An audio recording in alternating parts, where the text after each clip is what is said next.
welcome to another edition of ETTWomenTV. My name is Vanessa. Lynette Barbieri. We are the founders of the Entrepreneur Think Tank for Women, and we are happy to have with us today our amazing member, Julie. I always pronounce it incorrectly. Davelman. Davelman. It's Davelman. Okay. Davelman with us today, who's going to tell us a little bit about her business and how she is actually helping change the diagnosis of women. Motherhood, right? Redefining motherhood and redefining how to cope with after baby. Correct. How to cope with after baby. That's a big topic. We're calling it the after party. The after party. The after party. Go ahead. I like it. So my name is Dr. Julie Davelman. I'm a clinical psychologist with Abrams Psychological Services, and we specialize in maternal mental health in addition to general psychological disorders like anxiety, depression, trauma, and anger.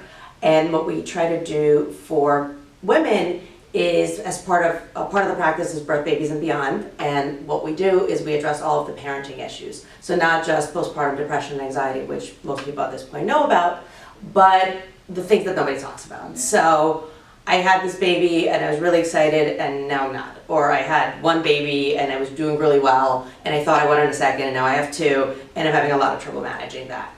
So anything that involves parenting that people generally don't talk about. You know, when we met, I think it was because our children go to the same daycare, and I found out about what you did.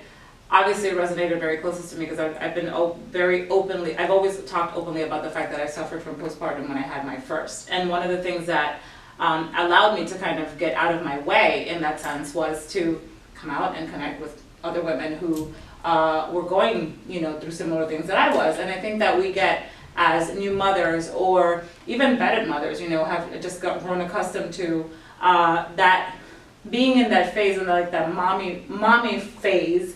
And some do not, cross the threshold, and it's so much harder for them. But like you're saying, I think that the stigma is little by little breaking. I know it's more challenging, and you have 4 kids. Like, I can't imagine juggling all of that, because then we start to like compare, right? Like how does she do it, and she has 4. Well, that's what people would say to me. They'd say, "Oh, you have 4, I have 1, I can't handle it," and it's not the case. Everybody handles their situation different. My daughter, I have a question. My daughter just had a baby, Sienna. She's 8 months now, and I see in this day and age that people, the husband and wife, are both working. They're working long hours to make ends meet, especially to live in New Jersey. And when they get home, they have so much to do. They don't enjoy their children, and then they're guilty on the weekend about not enjoying their children and have a whole different set of depression. Do you see that a lot, and how do you deal with it? I try to encourage people to be really accepting of themselves. They do what they need to do, and it's not about the amount of time you're spending with your kids, it's about the quality. So what the guilt is doing is messing with your quality, right? Good point. So your time is limited just because there's only 24 hours in a day, and you can't put more time in as much as you would like. Right. And actually it's interesting because research says we're spending more time with our kids than they had in the past, but we're not enjoying it because we're so guilty and we're stressed about the other things we have to get done, so that we're really not just there. Right. Yeah. So if you could just be there during the time that you're there, then you can do all the other things the rest of the time and feel less guilty, right? So the only thing you can do, quality over quantity. And we've talked about this that. I always in the past. that. It's about quality, not quantity. I know, for example, I grew up in a household where both of my parents worked. So, after like dinner time and weekends were our family time.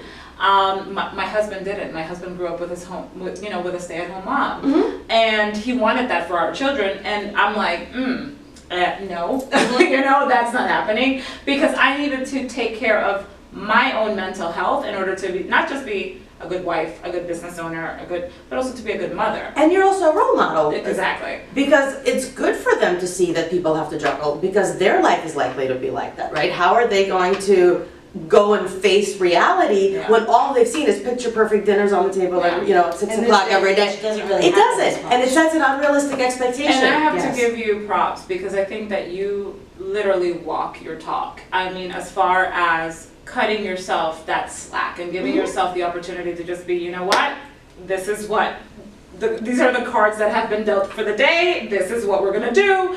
I keep myself in check as well, because my kids are still little, and I find myself, you know, he's here today, you know, like I find myself trying to get the best of both worlds, and sometimes it's just impossible, and we have to be realistic about that and authentic, and reach out and find women like us who understand where you're at. And use your resources. If something is available, stop saying no to help. And exactly, because I was just gonna say, if somebody offers, like, don't say no. Right. Take it. Like, go for it. And it almost doesn't matter what they're offering, right? They don't have to be offering childcare. But if someone is at the store and they're saying, you know what, let me pick up a gallon of milk for you so you don't have to run out, do it. That's one less thing that's off the list. Exactly. And no one cares who bought the milk. Exactly. So the important thing is that the milk is at the house. Exactly. One question for you before we wrap up is, you know, you have your own independent practice. You are a mom.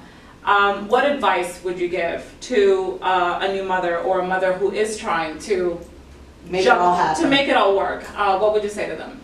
Two things. One is make sure you're connected. Yeah. And it is a much better time to start building those connections before you have the baby, because when you think you're going to have time, you're not going to have time. And this whole thing about you're going to be home is all not true. So you need those connections in place for when you need them. Right. Can you just repeat that? You're going to be home, you're going to make them. It doesn't happen. None of that happens. So that's one really big element. And the other thing is to be really honest with yourself. Because this idea that you're going to be the Pinterest mom, and you really might be, but you might not be. Yeah. And it's okay either way, and that you're going to find whatever's fine for you. Yeah. And that's really all that's important, that you figure out what that is and you live up to that. Because if you're constantly measuring against your ideal mom in your head, she doesn't actually exist. Well, it's also the ideal mom that they see on social media. Yeah. They don't exist. Right. They just look at in pictures. Right. So as long as you realize that in reality, your image doesn't correspond to anything in reality, then you'll be kind of okay, right? Or at least you'll know when you're too far off. You'll know. And it's also okay to reach out for help before things get really bad. Yeah. Like, you don't have to wait till you've actually are, you know, eligible for a diagnosis. If you need the help, get the help. It's out there. So they could call you. They can call me. How can people find you? We have an office in Tinton Falls, we have an office in Fords. It's Abrams Psychological Services. We're available on the web. You can find me on Psychology Today. Phone number? Phone number. Good question. Website.